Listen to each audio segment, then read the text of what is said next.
Olá, meu irmão, minha irmã. Estamos aqui mais uma vez em Porções do Evangelho. Hoje eu quero falar sobre um tema que muitas vezes nós falamos, nós citamos, pregamos, ensinamos, mas eu confesso que está entre os aspectos mais difíceis de serem vividos, aplicados em nossa vida de forma efetiva. E eu ratifico isso, falo disso com muita certeza, porque a Bíblia me mostra isto. A Bíblia claramente me mostra isso. Eu estou falando da exigência de nós amarmos uns aos outros. Perceba que o Decálogo, perceba que os Dez Mandamentos, depois de apontar para a nossa relação com Deus, ele vai nos apontar leis, as leis de Deus, os princípios de Deus, para que nós possamos conviver de forma a revelar o amor de Deus em nós para com o outro.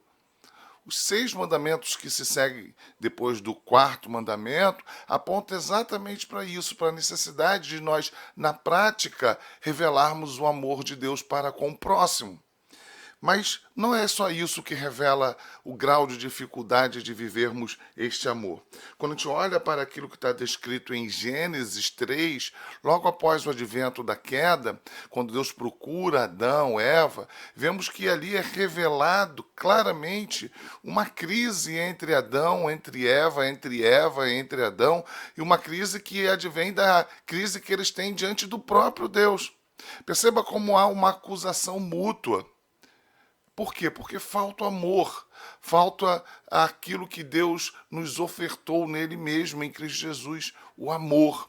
Isso já é revelado logo após a queda. Quando a gente vai para o capítulo 4, então, a sequência que se dá no comportamento de Caim, odiando o seu irmão, e mais do que odiando o seu irmão, levando isso ao extremo máximo de tirar a sua vida, e isso é o extremo máximo da falta de amor, do ódio.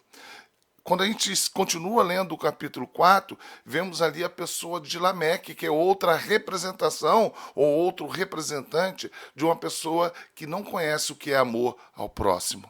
Então, eu quero dizer do grau de dificuldade que é, da necessidade, por outro lado, de vivermos isso. Quando a gente vai para o texto de João, a epístola de João, a primeira epístola, ele vai dizer assim: amados, amemo-nos uns aos outros, porque o amor procede de Deus.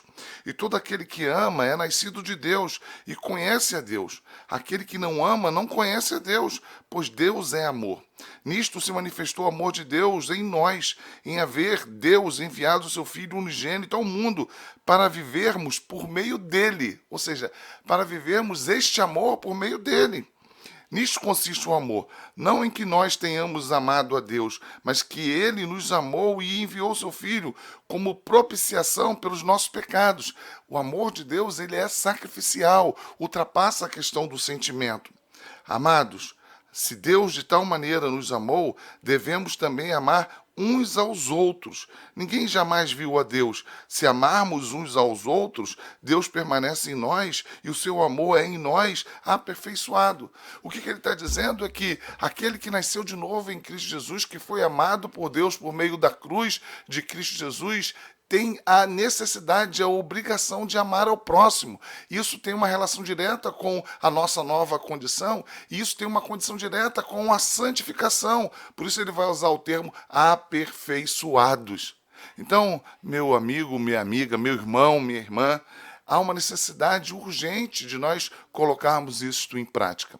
E quando eu falo do amor ao próximo, eu não estou me referindo tão somente à ideia do sentimento.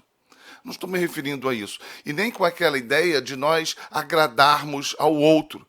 Porque muitas vezes amar é também confrontar, exortar, admoestar o outro, apresentar verdades que muitas vezes são desagradáveis. Mas se amar é apresentar a justiça de Deus, e muitas vezes isso leva a algum desconforto de ambas as partes, porque nós não podemos deixar de comungar com a verdade, com a justiça de Deus. Por outro lado, amar também é ter misericórdia, ser gracioso, ser acolhedor com a fragilidade, sentir a dor do outro, se alegrar com a alegria do outro. Olha para o exemplo de Jesus Cristo, se nós olharmos para ele, então nós vamos perceber todos os aspectos que podem ser revelados acerca do que é amor. Jesus Cristo deu o pão àquele que tinha fome. Jesus Cristo foi na direção daqueles que eram marginalizados, ultrajados. Jesus ofertou misericórdia e graça. Jesus exortou, falou da sua justiça. Jesus se compadeceu de Zaqueu. Jesus se compadeceu da morte de Estevão, da morte de Lázaro. Jesus chorou ao ver a morte de Lázaro. Jesus se compadeceu inúmeras vezes daqueles que sofriam.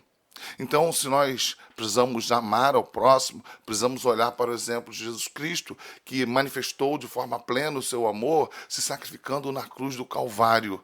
Um amor sacrificial, que é mais do que dar coisas, é dar de si mesmo, é se ofertar. Então, eu quero colocar aqui diante de nós isto como uma necessidade urgente, que tem a ver, obviamente, diretamente, intrinsecamente com a nossa salvação, mas também com a nossa santificação. Que o Senhor nos ajude, que possamos verdadeiramente amar o próximo. A começar por aqueles que estão dentro da nossa casa. Amar o próximo. Não abdicar da verdade, não abdicar da justiça, mas sermos também misericordiosos, graciosos, acolhedores, sofrermos com os que sofrem, nos alegrarmos com os que se alegram, partilharmos de suas necessidades, compartilhando aquilo que o Senhor tem nos dado, os nossos recursos, e muitas vezes nos sacrificando, revelando de fato o nosso sacrifício, a imagem de Cristo Jesus. Não que temos a necessidade de ir por uma cruz, porque isso ele já fez, mas precisamos experimentar de renúncias santas que glorificam o nome do Senhor. Que o Senhor nos ajude, que isso possa ser uma verdade. Cristianismo sem amor ao próximo não é cristianismo. Vou insistir. Cristianismo sem amor ao próximo não é cristianismo. Jesus resume os 10 mandamentos falando da necessidade de nós amarmos a Deus sobre todas as coisas e o próximo como a nós mesmos. Perceba como a síntese apresentada pelo próprio Cristo dos 10 mandamentos da lei do Senhor apresenta um amor a Deus e amor ao próximo. Não existe cristianismo sem amor ao próximo. Que Deus te faça amar as pessoas que estão ao seu redor, verdadeiramente, como Cristo. Que Deus me faça amar aos que estão ao meu redor, verdadeiramente, como Cristo. Que o Senhor, então, nos faça amar os que estão próximo de nós, aqueles que Ele tem trazido para perto. Que o Senhor nos ajude. Não existe cristianismo sem amor ao próximo. Que Ele nos abençoe e até o próximo Porções do Evangelho.